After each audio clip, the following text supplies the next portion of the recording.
नमस्ते दोस्तों। Last video में हम लोगों ने इमोशनल इंटेलिजेंस पे बात की थी और ये बात की थी कि किस तरह से वो इतना इम्पॉर्टेंट है आजकल के सिनेरियो में। अपनी बात को आगे बढ़ाते हुए आज हम उसके कुछ कंपोनेंट्स जिसमें self awareness and self regulation in दोनों पे चर्चा करेंगे। कभी आपने सोचा होगा कि हम दूसरों के बारे में अपनी राय बहुत आसानी से बना लेते हैं। चंद मुलाकातों में ही एक दो बार मिलने के बाद ही हमारे ओपिनियंस फॉर्म हो जाते हैं। बट अपने बारे में जब बात आती है, सेल्फ असेसमेंट की बात आती है, तो क्यों इतना मुश्किल हो जाता है? इसका आंसर आप इस तरह से समझ सकते हैं कि सपोज एक व्यक्ति मिस्टर एक्स ये हैं और इनके बारे में आप अपना असेसमेंट करते हैं, तो ये एक्टर हैं और आप ऑब्जर्वर हैं। लेकिन जब हम अपने बारे में बात करते हैं तो एक ही व्यक्ति है और उसमें एक्टर और ऑब्जर्वर में जो डिफरेंशिएशन है, जो विभाजन है, वो करना मुश्किल हो जाता है। और इसीलिए एक्टर ऑब्जर्वर डिफरेंस की वजह से अपना जो सेल्फ असेसमेंट है वो खासा मुश्किल काम हो जाता है। यदि हम अपना असेसमेंट करना चाहें तो आई और मी दो पार्ट में हम डिवाइड कर सकते हैं। मी वो जो डूअर है, करने वाला है, आई जो ऑब्जर्व कर रहा है। चूंकि हम अपने आप को आइडेंटिफाई करते हैं अपनी बॉडी के साथ, अपने नाम के साथ, इसलिए आई और मी का जो डिफरेंशिएशन है वो उतना क्लियर नहीं होता है। तो उस दशा में क्या किया जाए, उसकी कुछ बहुत इंपॉर्टेंट टेक्निक्स हैं जिस पे हम बात करेंगे। एक छोटी सी टेक्निक आपको मैं बताना चाहूंगा, stop and watch. Stop and watch. जब भी आप विचार कर रहे हो, कोई भी थॉट आपके मन में हो, आप अपने मन में बोलें स्टॉप एंड वॉच। यानी उस क्षण आप रोकें अपने आप को और ऑब्जर्व करें, वॉच करें। कोई भी थॉट हो, किसी भी इमोशन में हो, बहुत एक्सट्रीम सिचुएशन हो, ये बहुत कारगर उपाय है। सपोज करिए आप एंगर में हैं, एकदम से आपको गुस्सा आ रहा है, स्टॉप बोलिए एंड वॉच। आप कुछ ही फ्रैक्शन ऑफ सेकेंड्स में पाएंगे कि आपका जो इमोशन था वो चला गया। जिस इमोशन में आप होंगे, चाहे वो पॉजिटिव इमोशन हो या नेगेटिव इमोशन हो, आप जैसे स्टॉप बोलेंगे और वॉच करेंगे, वो इमोशन गायब हो जाएगा। इस एक्सपेरिमेंट को आप दिन में कई बार करें, स्टॉप एंड वॉच। ये एक ऐसी टेक्निक है जिसके द्वारा आप प्रेजेंट मोमेंट में वापस आ सकते हैं और इसके द्वारा आप अपने आप को ऑब्जर्व करना सीख जाएंगे। ये एक छोटी सी टेक्निक है लेकिन बहुत ही कारगर है। यानी किसी भी इमोशन में आप हों, बहुत एक्सट्रीम इमोशन होगा तभी आप अपने आप को कैच कर पाएंगे। एकदम से इंपल्सिव होंगे और आप स्टॉप बोलेंगे and then you will observe yourself and you will see that you are emotionless, emotion free. वो इमोशन चला जाएगा। कोई भी थॉट होगा वो आप थॉटलेस हो जाएंगे एक तरीके से। ऐसे करने से, बार बार करने से, अभ्यास करने से आप अपने आप को टफ सिचुएशंस में, टेस्टिंग टाइम्स में आप ऑब्जर्व करने की आदत डाल लेंगे। और ये यकीन मानिए शुरुआत है अपनी वॉचफुलनेस को बढ़ाने के लिए। What we have to do is to increase our watchfulness towards ourselves. अपने प्रति हमारा वॉचफुलनेस का जो आइडिया है, वॉचफुलनेस मतलब अपने प्रति होश आ जाना। ये सेल्फ अवेयरनेस की एक शुरुआत है।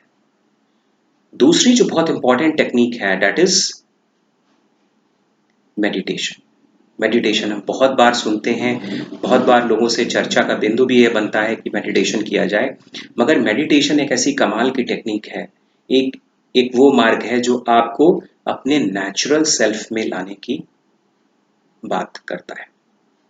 आपका जो मूल स्वभाव है, आप जो नेचुरल सेल्फ में आ जाते हैं, तो इससे आपका जो व्यवहार है, वो आपका जो वॉचफुलनेस है व्यवहार के प्रति, वो बढ़ती है और आपका व्यवहार स्वतः ही रेगुलेट होना शुरू हो जाता है। आगे के वीडियोस में हम मेडिटेशन पे भी बात करेंगे कि किस तरह से इसकी शुरुआत करें, but stop and watch and meditation are the two very good techniques for increasing self awareness and regulating our behaviour. For example, आजकल कोविड-19 के बहुत केसेस बढ़ रहे हैं, लॉकडाउन में है बहुत सारे लोग, और ये मुश्किलात आ रही हैं कि किस तरह से हम अपने आप के बिहेवियर को रेगुलेट करें, क्योंकि हमारी जो रिस्पॉन्सेज हैं वो कंडीशनड हैं, नॉर्मल टाइम्स में कंडीशनड है, हमारे हैबिचुअल रिस्पॉन्सेज हैं, लेकिन सिचुएशन डिफरेंट है।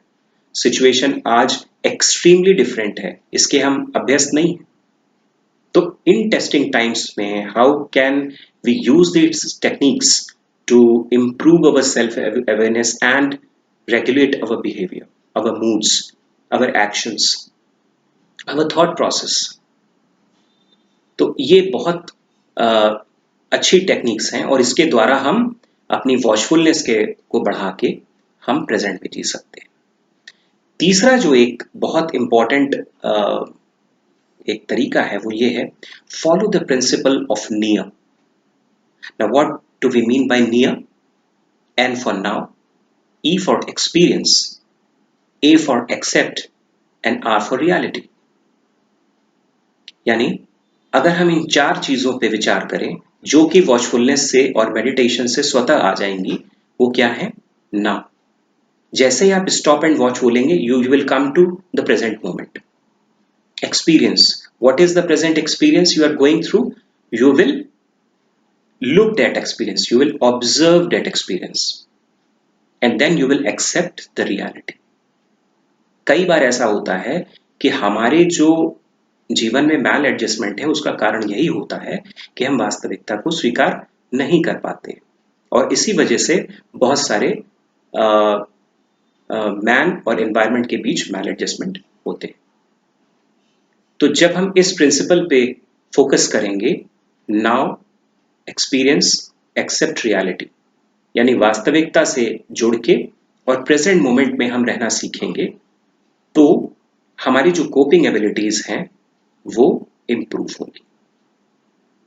इस पूरे सिनेरियो को अगर हम देखें तो एक बहुत इंपॉर्टेंट कनेक्शन निकल के आता है कि once we become more self aware of ourselves, we can regulate our behaviour in the positive direction.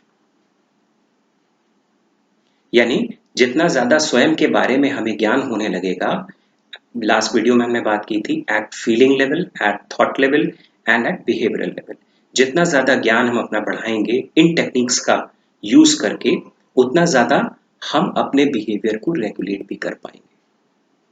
तो आज के वीडियो में हमने ये देखा कि किस तरह से हम अब इन टेक्निक्स का यूज करके हम अपनी इमोशनल इंटेलिजेंस में जो 2 इंपॉर्टेंट कंपोनेंट्स हैं, that is self awareness and another one is self regulation of behavior, इनको हम improve कर सकते हैं। लास्ट में एक छोटी सी बात कहूंगा कि इनका एक स्पिरिचुअल सिग्निफिकेंस भी अपने आप में है। जैसे ही हम प्रेजेंट में रहना सीख जाएंगे, जैसे ही हम वर्तमान में जीना सीखेंगे इन टेक्निक्स का यूज करके, हमारे बहुत सारे जो एंजाइटी है, बहुत सारा स्ट्रेस अपने आप चला जाएगा। भागवत गीता में भी पहले ही चैप्टर में जो प्रिंसिपल है जिसको दर्शन कहा गया है, ऑब्जर्वेशन, यानी हम जज करके बहुत सारी एंजाइटी ले लेते हैं, बहुत सारे फ्यूचर के बारे में सोच के, बहुत सारी प्लानिंग करके और बहुत सारी चीजें अनावश्यक सोच के, ओवर थिंकिंग से अपने आप को स्ट्रेस्ड अप कर लेते हैं। और इनसे बचने के लिए ये बहुत अच्छे तरीके हैं, इनको आप जीवन में अपनाएं और without any judgement just observe and live in the present. उम्मीद है कि आपको ये वीडियो जरूर पसंद आया होगा और आने वाले वीडियो का आप जरूर इंतजार करेंगे। साथ ही साथ यदि आपको ये वीडियोस पसंद आ रहे हैं तो आप इस चैनल को शेयर करें, सब्सक्राइब करें। Thank you very much.